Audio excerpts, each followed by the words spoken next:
दिल्ली में आपका स्वागत है। एक ऐसा शहर जो जो सिर्फ राजधानी नहीं है, बल्कि एक जिंदा म्यूजियम है, जहां इतिहास की परतें आज भी खुलती हैं।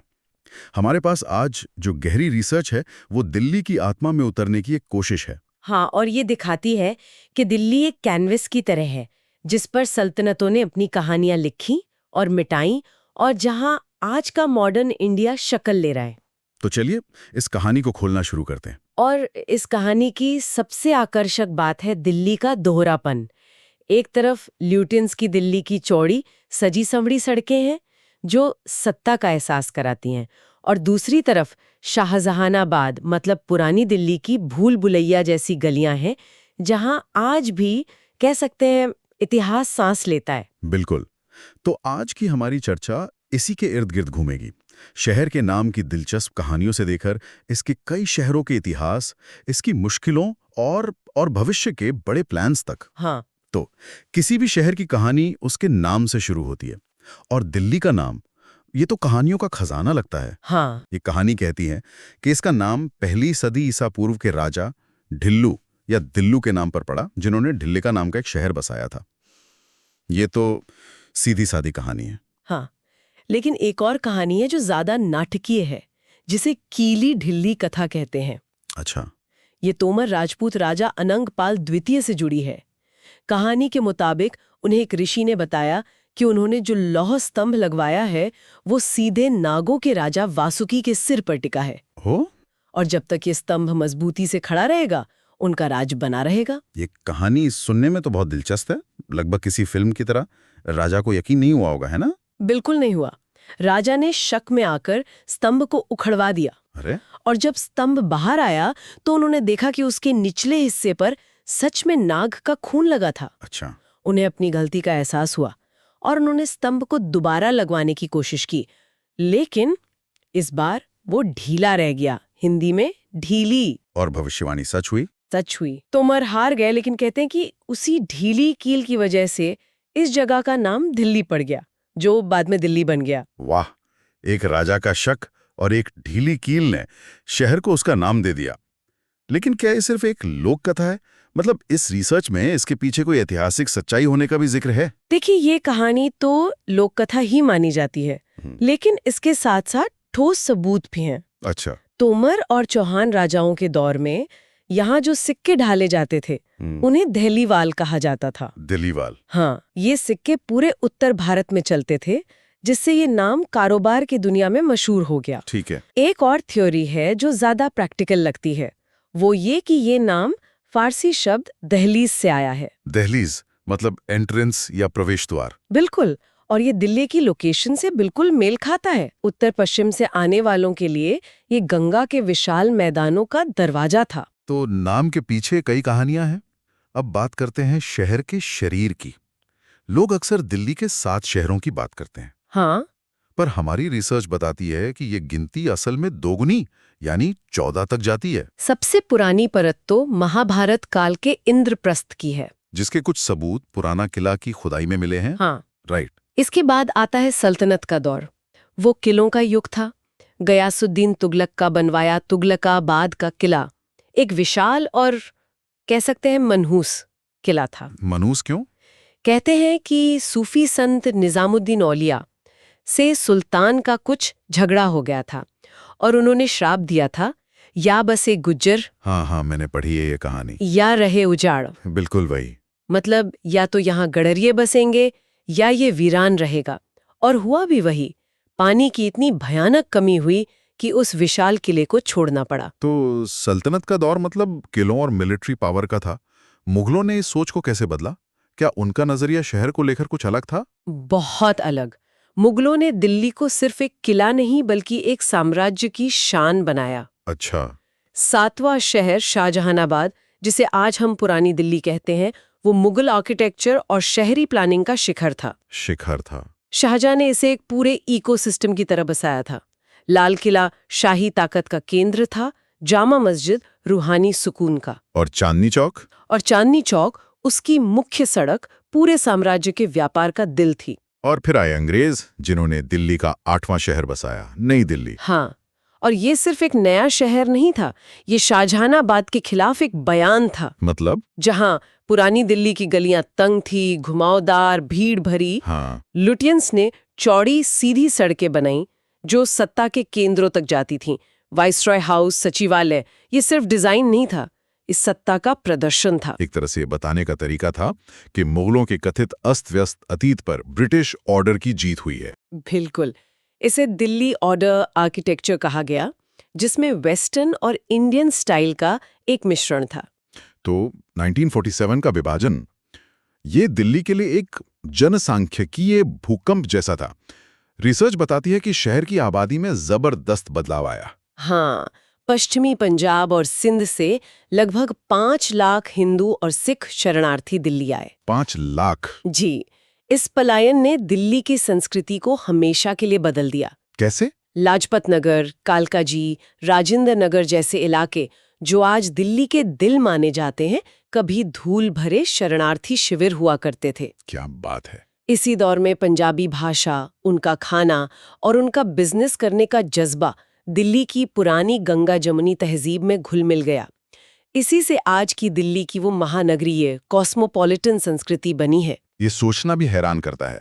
आज हम लाजपत नगर को शॉपिंग और खाने पीने के लिए जानते हैं, लेकिन ये जानना कि इसकी नींव इतने दर्द और संघर्ष पर रखी गई थी, शहर को देखने का नजरिया ही बदल देता है। रिसर्च में संविधान के अनुच्छेद 239 AA का जिक्र है। ये थोड़ा टेक्निकल लगता है, इसे आसान भाषा में कैसे समझें? इसे समझने का सबसे आसान तरीका है 2 ड्राइवर एक कार की मिसाल। अच्छा। दिल्ली में एक द्वैध शासन या डायरकी है। इसका मतलब है कि चुनी हुई सरकार के पास शिक्षा, स्वास्थ्य, पानी जैसे विभाग हैं, तो वो एक ड्राइवर है। ठीक है। लेकिन पुलिस, कानून व्यवस्था और जमीन से जुड़े बड़े फैसले केंद्र सरकार के हाथ में है, जो उपराज्यपाल के जरिए काम करती है, तो वो दूसरा ड्राइवर है। तो एक ही कार के 2 ड्राइवर होंगे तो टकराव तो होगा ही। बिल्कुल, यही दिल्ली की राजनीति की सबसे बड़ी हकीकत है। अच्छा, तो इसका मतलब ये हुआ कि दिल्ली सरकार एक तरह से आधी गाड़ी चला रही है, स्टीयरिंग व्हील किसी और के हाथ में है और एक्सेलरेटर किसी और के। टकराव तो होना ही है। हाँ, और लोकल लेवल पे क्या बदलाव हुए हैं? लोकल लेवल पर भी बड़े सुधार हुए हैं। 2022 में 3 अलग-अलग नगर निगमों को फिर से मिलाकर एक बना दिया गया। एक कर दिया गया। जी एकीकृत दिल्ली नगर निगम, MCD। जी। और दिसंबर 2025 में एक और बड़ा जमीनी सुधार हुआ। सोचिए, पहले ऐसा होता था कि एक ही कॉलोनी में पुलिस का थाना किसी और जिले में आता था और सफाई की जिम्मेदारी किसी और MCD जोन की होती थी। तो लोग दफ्तरों के चक्कर काटते रहते थे। अब इन सीमाओं को एक कर दिया गया है, जिसे को टर्मिनस बाउंड्रीज कहते हैं। मतलब अब आपका पुलिस स्टेशन, आपका MCD ऑफिस और आपका डिस्ट्रिक्ट ऑफिस सब एक ही प्रशासनिक इलाके में होंगे। इससे तालमेल और पब्लिक सर्विसेज बहुत बेहतर होनी चाहिए। उम्मीद तो यही है। तो गवर्नेंस की पहेली तो है ही, लेकिन हमारे सोर्सेस दिल्ली के एक और बड़े संकट की तरफ इशारा करते हैं। वो संकट जो हर साल सर्दियों में सबकी सांसें रोक देता है, यहाँ का पर्यावरण। और इसमें दिल्ली की ज्योग्राफी ही इसकी सबसे बड़ी दुश्मन है। कैसे? ये शहर एक कटोरी की तरह है। उत्तर में हिमालय और दक्षिण पश्चिम में अरावली की पहाड़ियां हवा को रोक लेती हैं। अच्छा। जिससे प्रदूषक बाहर नहीं निकल पाते, खासकर सर्दियों में। ऊपर से पंजाब और हरियाणा जैसे पड़ोसी राज्यों में पराली जलाने से जो धुआं आता है, वो इस कटोरे में आके जमा हो जाता है। हाँ, और स्मॉग बना देता है। तो इससे निपटने के लिए क्या कोई प्लान है, कोई एक्शन प्लान? एक इमरजेंसी प्लान है, जिसे ग्रेडेड रिस्पॉन्स एक्शन प्लान या GRAP कहते हैं। GRAP? हाँ, जब हवा की क्वालिटी बहुत ज्यादा खराब हो जाती है तो ये अपने आप लागू हो जाता है। जैसे अगर AQI 450 के पार चला जाए, जो कि स्टेज 4 कहलाता है, तो दिल्ली में डीजल ट्रकों की एंट्री बंद कर दी जाती है। स्कूल भी बंद हो जाते हैं। स्कूल बंद हो सकते हैं और गाड़ियों के लिए ऑड इवन स्कीम भी लागू की जा सकती है। हवा की बात तो हम हर साल सुनते हैं, लेकिन पानी का संकट भी, वो भी उतना ही गहरा है। मामे लगभग एक नाला बन चुकी है। ये बहुत चौंकाने वाली बात है। हाँ, कि नदी का लगभग 80% प्रदूषण इसी छोटे से हिस्से में होता है। और इसके अलावा दिल्ली अपने पीने के पानी के लिए हरियाणा पर बहुत निर्भर है। हाँ, मुनक नहर को लेकर विवाद होता रहता है। अक्सर होता रहता है। तो दिल्ली की हवा और पानी दोनों पर संकट है। लेकिन दस्तावेज एक तीसरे संकट की भी बात करता है, जो शहर की जमीन पर एक बदसूरत दाग की तरह है। ये कूड़े के पहाड़। ये दिल्ली का एक शर्मनाक सच है। शहर रोजाना 11,000 टन से ज्यादा कचरा पैदा करता है। 11,000 टन रोज? रोज। ये कचरा गाजीपुर, भलसवा और ओखला में जमा होकर पहाड़ बन गया है, किसी भी लैंडमार्क जितने ऊंचे। तो इनके बारे में क्या किया जा रहा है? अच्छी खबर ये है कि अब इन पहाड़ों को दिसंबर 2026 तक हटाने के लिए एक बायो माइनिंग प्रोजेक्ट चल रहा है, जिसमें पुराने कचरे को प्रोसेस करके खत्म किया जा रहा है। चलिए, कुछ तो हो रहा है। इन सब चुनौतियों के बावजूद दिल्ली की तरक्की रुकी नहीं है। यहाँ की प्रति व्यक्ति आय राष्ट्रीय औसत से 2.5 गुना ज्यादा है। बिल्कुल, और इस विकास का इंजन है यहाँ का सर्विसेज सेक्टर। और इस ग्रोथ को रफ्तार देती है दिल्ली मेट्रो, जो वाकई शहर की लाइफलाइन बन चुकी है। अब इसका फेज 4 बन रहा है, जिसमें गोल्डन लाइन जैसी नई लाइनें जुड़ रही हैं। और शहर को सिर्फ अंदर से नहीं बल्कि बाहर से जुड़ने के लिए भी बड़े प्लान हैं। हाँ, इसके लिए रीजनल रैपिड ट्रांजिट सिस्टम यानी RRTS, नमो भारत ट्रेनें। हाँ, नमो भारत ट्रेनें बन रही हैं। ये एक तरह की सुपरफास्ट लोकल ट्रेन है। ये दिल्ली को मेरठ जैसे शहरों से 160 किलोमीटर प्रति घंटे की रफ्तार से जोड़ेगी। मतलब जो सफर पहले 2-3 घंटे का था वो अब 1 घंटे से भी कम का हो जाएगा। कमाल है। इसके लिए सराय काले खां में एक बहुत बड़ा मल्टी मोडल हब बन रहा है, जहां से RRTS, मेट्रो और ट्रेनें सब एक ही जगह से मिलेंगी। तो भविष्य के लिए शहर की परिकल्पना क्या है? रिसर्च में मास्टर प्लान 2041 का जिक्र है, जो काफी भविष्यवादी लगता है। ये दिल्ली का विजन डॉक्यूमेंट है। इसमें कुछ दिलचस्प आइडिया हैं। एक है green blue factor. Green blue factor, ये क्या है? ये एक फैंसी नाम है, लेकिन इसका मतलब बहुत सरल है।